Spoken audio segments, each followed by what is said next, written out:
अस्सलामुअलैकुम वरहमतुल्लाहि वबरकातुहू।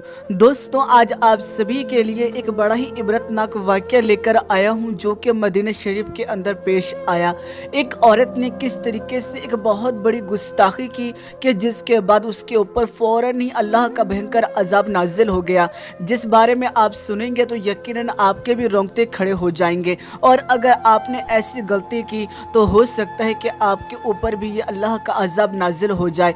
इसलिए इस अजाब से बचने के लिए आप ज़रूर इस वीडियो को पूरा आखिर तक सुने। मेरे प्यारे दोस्तों, आप सभी को बता दूं, मदीना शरीफ के अंदर एक औरत का इंतकाल हुआ।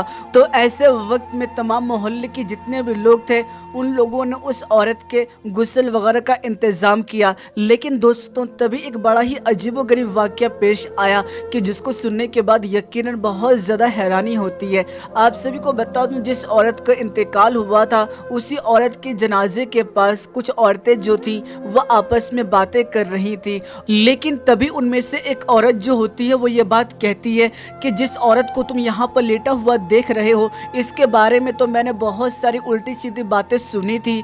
यानी कोई बता रहा था कि इस औरत के किसी और से नाजायज़ ताल्लुकात थे, यानी ये ज़िनाखोर थी। इस तरह की वो जो औरत थी वो तोहमत लगाने लगी और तोहमत लगाते लगाते उस औरत ने उसी जनाजे वाली औरत के ऊपर हाथ रखा। दोस्तों, अल्लाह का करना यह हुआ कि जैसे ही उस जनाजे के ऊपर उस औरत ने अपना हाथ रखा इशारे के तौर पर बताने के लिए कि ये जो औरत है ये जानी है, ये बदकार है, और जैसे ही ये चीज़ बोलने के बाद उस औरत ने जनाजे के ऊपर हाथ रखा, फ़ौरन ही उसका हाथ जो था वो उस जनाजे से चिपक गया। दोस्तों, इस चीज़ को देखने के बाद वो जो औरत थी बड़ी परेशान हुई और उसने फ़ौरन ही अपना हाथ हटाने की कोशिश की। लेकिन दोस्तों, उसने लाख कोशिश कर ली, लेकिन दोस्तों फिर भी लाख कोशिश करने के बाद वो जनाजे से अपना हाथ ना उठा सकी। अल्लाह का जो अजाब था वो उस औरत के ऊपर फ़ौरन ही नाजिल हो चुका था। इस चीज़ को देखने के बाद आसपास में जितनी भी औरतें बैठी हुई थी वो भी बहुत ही ज़्यादा हैरान होने लगी कि भला ये क्या हो गया। और उन्होंने भी बहुत ही ज़्यादा कोशिशें की कि किसी भी तरीके से इस जनाजे से इस औरत का हाथ हटाया जा सके। लेकिन दोस्तों, उनके लाख कोशिश करने के बाद भी वो जो हाथ था वो जनाजे से उसी तरीके से चिपका रहा।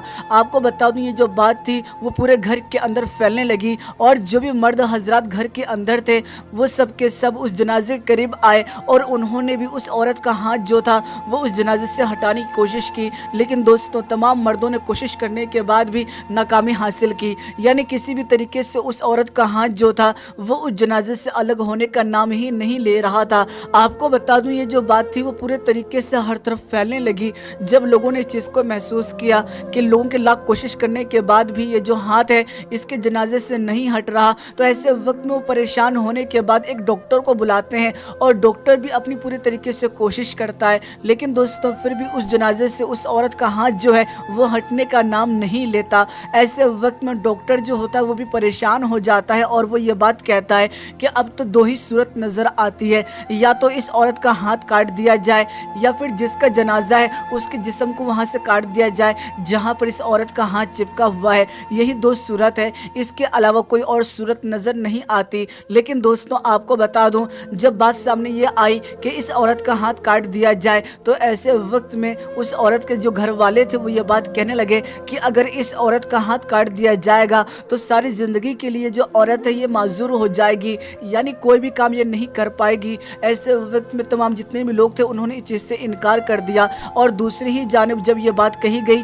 कि इस जनाजे के जिस्म का वो हिस्सा काट देते हैं, तो ऐसे वक्त में उस जनाजे के जो घर वाले थे वो ये बात कहने लगे कि हरगिज़ हम ये बर्दाश्त नहीं करेंगे कि हमारे घर की औरत के साथ इस तरह का वाक़या पेश आए कि उसके जिस्म से गोश्त को काटा जाए। दोस्तों, ये सूरत हाल जो थी वो बहुत ही ज़्यादा हर तरफ फैलने लगी। आपको बता दूं, एक दिन निकल गया लेकिन कोई भी मसले का हल ना निकला। ऐसे वक्त में दूसरा दिन भी निकल गया, हत्ता कि तीसरा दिन भी निकल गया। आपको बता दूं, लोग परेशान थे कि जनाजे को किस तरीके से कब्र के अंदर दफन किया जाए, क्योंकि अगर जनाजे को दफन किया जाएगा तो साथ में उसके औरत को भी जाना पड़ेगा। और इसी चीज़ को लेकर लोग परेशान होने लगे। आखिरकार जनाजे से बदबू आना शुरू हो गई और इस चीज़ को लेकर और ज़्यादा लोग परेशान होने लगे कि अब करा तो करा क्या जाए। आपको बता दूं, अब तमाम लोगों ने ये मशवरा किया कि ज़रूर ये अल्लाह का अजाब ही है, वरना इस तरीके से किसी का हाथ किसी के जनाजे से नहीं चिपक जाता। ऐसे वक्त में तमाम लोगों ने ये सोचा कि इस अजाब से इस औरत को छुटकारा दिलवाने के लिए हम किसी बड़े उलमा इकराम के पास जाते हैं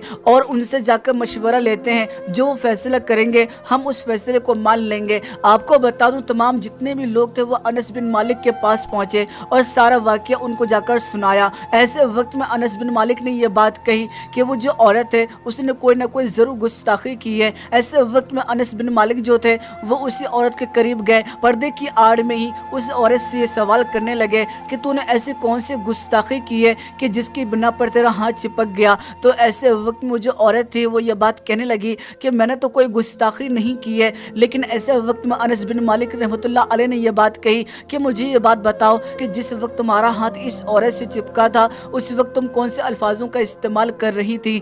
दोस्तों आपको बता दूं वो जो औरत थी वो ये बात कहने लगी कि हाँ मैं इस औरत के हवाले से ये बात कह रही थी कि फला शख्स जो है वो ये बात कह रहा था कि ये जो औरत है ये जानी है, इसके ताल्लुकात जो थे वो किसी गैर महरम से थे।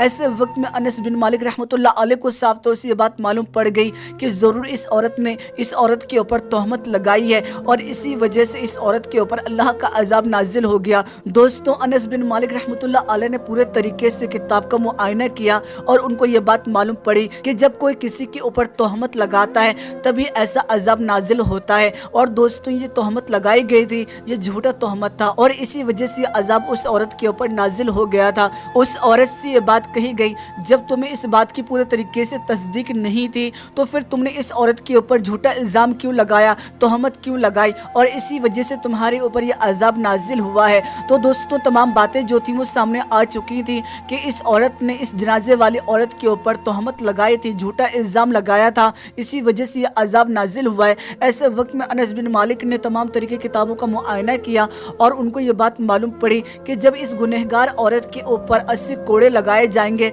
तब जाकर ये जो औरत है इस अजाब से बच सकेगी। आपको बता दूं अनस बिन मालिक के कहने के ऊपर उस औरत को 80 कोड़े लगाने का हुक्म दिया गया। दोस्तों इस बात को सुनने के बाद तो हर किसी की रूह कांप गई थी, लेकिन इसके अलावा कोई चारा भी ना था। ऐसे वक्त में एक शख्स जो था वो तैयार हुआ और उसने उस गुनहगार औरत के ऊपर कोड़े लगाने शुरू कर दिए। दोस्तों ये कोड़े आजकल के कोड़े नहीं थे, उस दौर के कोड़े थे जो एक बार लगते थे कि जिसके बाद रूह कांप जाती थी। आपको बता दूं 79 कोड़े लगाए गए लेकिन फिर भी उस औरत का जो हाथ था वो उसी जनाजे से चिपका हुआ था। लेकिन जैसे ही 80वां कोड़ा लगा कि फौरन ही उस औरत का जो हाथ था वो उस जनाजे से अलहदा हो गया। तो दोस्तों इससे साफ तौर से हमें मालूम पड़ जाता है कि किसी भी पाक दामन औरत के ऊपर, पाक दामन आदमी के ऊपर तोहमत नहीं लगानी चाहिए और जब तक किसी बात की पूरे तरीके से तस्दीक ना हो जाए इस तरह की बातें किसी के सामने नहीं करनी चाहिए, वरना इसी तरीके से अल्लाह का अजाब नाजिल होगा। दोस्तों ये जो वाक़या है ये बिल्कुल सच्चा वाक़या है। तो दोस्तों इस वाक़ये से हमें सबक हासिल करना चाहिए कि किसी के ऊपर बिला वजह तोहमत नहीं लगानी चाहिए, इल्ज़ाम नहीं लगाना चाहिए जब तक कि उस बात की तस्दीक ना हो जाए। यहाँ तक कि प्यारे आका हुज़ूर नबी करीम सल्लल्लाहु तआला अलैहि वसल्लम की हदीस है कि जब तक पूरे तरीके से किसी बात की तस्दीक ना हो जाए ऐसे वक्त में आप उस बात को किसी के सामने कह नहीं सकते हैं और सुनी सुनाई बातों के ऊपर यकीन करने वाला भी गुनहगार होता है। तो दोस्तों मुझे उम्मीद है कि आपको ये वीडियो पसंद आई होगी। वीडियो पसंद आई है तो वीडियो को लाइक कीजिएगा और हमारे यूट्यूब चैनल को ज़रूर सब्सक्राइब कीजिएगा।